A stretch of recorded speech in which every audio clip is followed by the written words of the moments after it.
Want to take a deep dive into the Hyundai Santa Cruz? Well, look no further. We stumbled upon Edmunds.com's awesome first look review of the Hyundai Santa Cruz, and we wanted to share it with you. They really dig in on the different areas and answer some of the really key questions about this so-called sport adventure vehicle. Enjoy. This is the all-new, never been seen before, completely brand new, 100% new Hyundai Santa Cruz. It's a 2022 model, and with it, Hyundai says they're breaking the mold. They're not even calling it what we think it is. Is this a truck? It's not a truck. It's a sport adventure vehicle. Got it. It's a SAV, but this kind of looks like a truck to us. I have a lot of questions. I want to know what's under the hood. I want to know how much it's going to cost. I want to know, can it go off-road?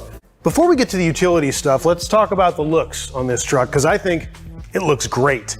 It's not the boxy kind of brutish truck you're used to, or SAV as they're calling it. The front end is really sleek. It harkens back to the concept that they released a few years ago, and sure, it's missing the bright green tow hooks and there's no skid plates up front, but I love the way that these lights are integrated into the grille. There's kind of this dark chrome look going on, and it all moves back. It sweeps really well. There's a lot of strong character lines, these big creases in the hood, and this is a vehicle you'll definitely see coming on the road. It's not shy about what it is. This looks sleek, modern, and aggressive, even if it isn't what we're used to from a pickup truck.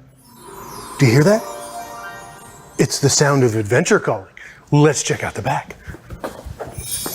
And we're gonna take a look at the bed. But before we do that, I wanna talk about this truck's size. This is considerably smaller than a Honda Ridgeline, a Toyota Tacoma, a Nissan Frontier. It's almost a foot shorter than most of those. And while it's a little bit wider than the Hyundai Tucson that it's based on by about 40 millimeters, it is a considerably compactor, more compact pickup than what we have now on the market. But what it might be a better competitor to is the upcoming Ford Maverick. Now, we don't know a lot about the Ford Maverick. We've seen some spy shots of it here and there, but really this is one of the only compact pickups or utes or SAVs on the road. So what does it have to offer? This is the party piece. The bed is what every truck relies on, and this one can do this. Remote tailgate!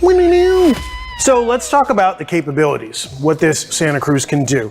For starters, it's got this tonneau cover, which is going to be an option for it, that can hold 220 pounds of weight. So if you filled up the bed and you want to strap more stuff down to the top, or if you just want somewhere to sit, this is a good place to do it. Now, it rolls back. That's pretty cool. Loud, but cool. And you've got this strap if you need to pull it forward, as well as a number of bed tie downs. And believe it or not, the bed, I don't know if it'll open. Oh, there it is. Has a trunk. Now, this may look familiar to people who have seen our Ridgeline video. The Honda Ridgeline has one of these too. This is a little bit smaller. It's not as deep, but this one also has a drain, so you could fill it up with ice and various beverages at your local tailgate party. Or if you go out for a day at the beach, you're surfing, you've got a wetsuit, you can throw it back here, muddy gear, whatever it is. This is a great place that you can throw stuff and then drain it later. Aside from that, there is also this area here, which pops open to reveal a plug. So you can plug stuff in the bed, 115 volt outlet. Then there's a whole sliding rail system, good for tying things down. And an extra cool bit is that this tailgate adjusts height.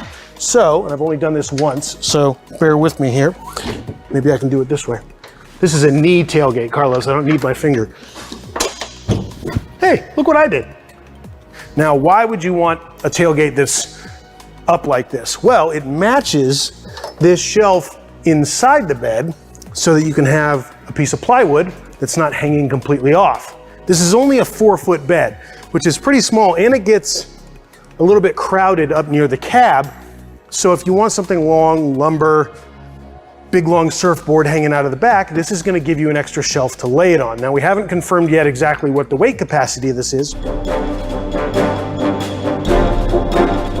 but the bed's weight capacity is 660 pounds. That's enough for plenty of camping totes, a couple of surfboards, and even your biggest cooler weighed down with food for the weekend.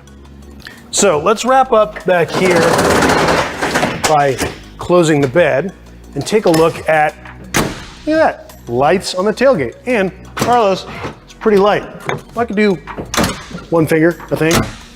There's also some cool bedside steps. So you want to load some gear, you can.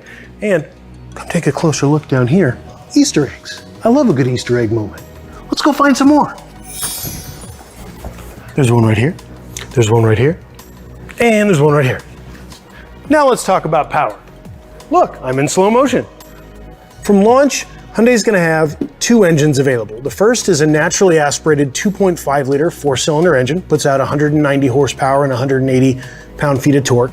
And the optional engine is a 2.5 liter four-cylinder as well, but it's turbocharged to 275 horsepower, considerably more.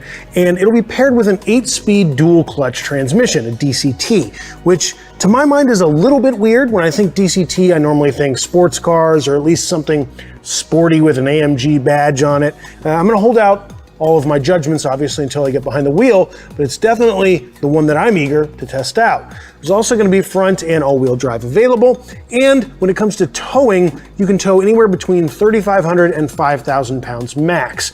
Now, there is an option to tow 5,000 pounds max if you have the right equipment on the truck, but there isn't a trailer brake controller available. So honestly, if you're starting to tow a trailer that really gets that big, you're probably going to want to get something larger than this anyways. So maybe the lack of a trailer brake controller isn't too bad, but you just can't get one. You're going to have to find one on the aftermarket. So here we are, the inside of the Santa Cruz. And from first glance, this is a really nice place to be.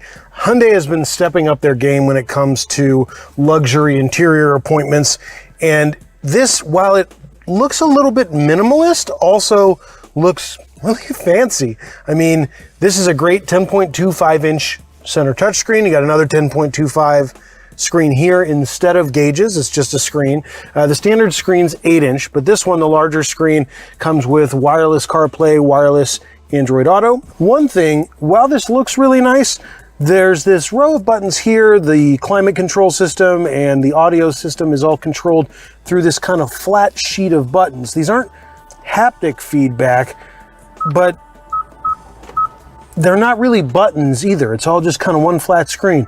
I'm not sure how that's going to work in practice, but I like the way it looks, except for piano black. You also get stuff like a wireless charging pad. There's 2 USB ports up front, 2 in the back. Then you get stuff like heated and ventilated seats, a heated steering wheel, and there is a button here that says lock, which I can only assume is for locking the front and rear wheels together. There's not a traditional locker like you would find in something with 4-wheel drive. This has all-wheel drive, but that simulates it. There's also hill descent control and an auto hold button for if you're stopped in traffic or with the hill ahead of you. Then there's the safety features. There's a lot of stuff that comes standard on the Santa Cruz, but there are a lot of great options as well. So we're talking about features like adaptive cruise control, blind spot monitoring, rear cross traffic alert, and then also just other great stuff like a drowsiness mode that will let you know that you're getting kind of tired on the road. There's also a mode that will warn you if you're going to open your door and there's someone coming, like in traffic or a bicycle. So there are a lot of features that make this feel like a premium offering. Either way, this interior feels really nice, and there's plenty of room up here. I'm 5'8", 5'9" on a good day. I've got plenty of headroom here. Sunroof, obviously. I could stick my head out of that if I wanted to. And now let's move to the back seat and see what it's like when I'm sitting behind the seat setup for me. So before I get in, let's take a look at the under-seat storage options. You've got your tire change kit back here, and then if you open up this side, there's just a big kind of storage area down here for you to put your muddy shoes or whatever. Seat folds down, and then we can climb in, and there's plenty of space. Now, the seat is a little bit upright, doesn't recline, obviously. You're right against the bed wall here, but sitting behind the seat position for myself, again, 5'8", 5'9", I've got, an inch or so of knee room here, and these seats have good concave backs, so you're not banging up against the back there. There isn't, however, a center armrest here, so there's nothing for me to lean on. You do get the nice armrest over here, but again, piano black, which we on the Edmunds YouTube channel have been harping against for quite some time now. It's going to get real greasy and ugly with those fast food fingers. About piano black, you said greasy, didn't you? Yeah. What did you have for breakfast today? I had a pizza for breakfast today, and I don't appreciate you judging me for it. But there's not a lot more going on back here. A couple of vents, a couple of USB ports.